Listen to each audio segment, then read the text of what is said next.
12వ PRC వచ్చేసింది. ఉద్యోగ పెన్షనర్స్‌కి శుభవార్త అనే ఒక ఇంపార్టెంట్ అప్డేట్ మనకి ఇప్పుడే రావడం జరిగింది ఫ్రెండ్స్. సో, దానికి సంబంధించిన పూర్తి వివరాలు చూద్దాము. వీడియో స్కిప్ చేయదండి. వీడియో పూర్తిగా చూస్తే నేను చెప్పే సమాచారం అర్థమవుతుంది. మన ఛానల్‌ని ఫస్ట్ టైం చూస్తుంటే ఖచ్చితంగా ప్రతి ఒక్కరు సబ్స్క్రైబ్ చేసుకోండి ఫ్రెండ్స్. చాలామంది సబ్స్క్రైబ్ చేసుకోవడం లేదు. అలాగే మీకు వీడియో నచ్చితే తప్పకుండా లైక్ చేయండి. లైక్ చేయడం వల్ల ఇటువంటి ఇంపార్టెంట్ న్యూస్ మన ప్రభుత్వ ఉద్యోగులకి, పెన్షనర్స్‌కి అందరికీ చేరుకుంటుంది. మెయిన్ టైటిల్ ఏం చూస్తున్నాం, ఉద్యోగుల పీఆర్సీ అని చెప్పి ఉద్యోగుల పీఆర్సీకి సంబంధించి ఒక సంచలన నిర్ణయం మనకి ఇప్పుడే రావడమే జరిగింది. ముఖ్యంగా 12వ పీఆర్సీ ఏర్పాటుకు సంబంధించి మనకి గ్రీన్ సిగ్నల్ అయితే ఇచ్చింది. ఇక్కడ చూస్తున్నాం, పెన్షనర్స్ జీతాల కోసం ఏర్పాటు చేసిన రాష్ట్ర రెండో వేతన సవరణ సంఘం పీఆర్సీ పదవీ కాలాన్ని ప్రభుత్వం మరోసారి పొడిగించింది. ప్రభుత్వ ఉద్యోగుల సవరించిన వేతన స్కేల్ 2020 ప్రకారం మనకి నిర్ణయాలు తీసుకోవడం జరిగింది. ఇక్కడ చూస్తున్నాం, ముఖ్యంగా ఆంధ్రప్రదేశ్లో మనకి 12వ పీఆర్సీ అతి త్వరలో మనకి అమలు కాబోతూ ఉంది. దీనికి సంబంధించి కూడా మనకి ప్రభుత్వం కీలక నిర్ణయం తీసుకుని ఇక్కడ చూస్తున్నాం.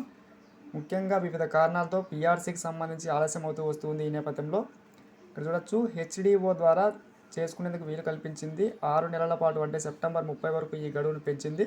ముఖ్యంగా తెలంగాణ ప్రభుత్వం కూడా ఈ యొక్క పీఆర్సీకి సంబంధించి ముఖ్యంగా సంచలన నిర్ణయం తీసుకుని ఇక్కడ చూస్తున్నాం. సో, ముఖ్యంగా మొదటి పీఆర్సీ పదవీ కాలం 2023 జూన్ 30తో ముగిసింది ఫ్రెండ్స్.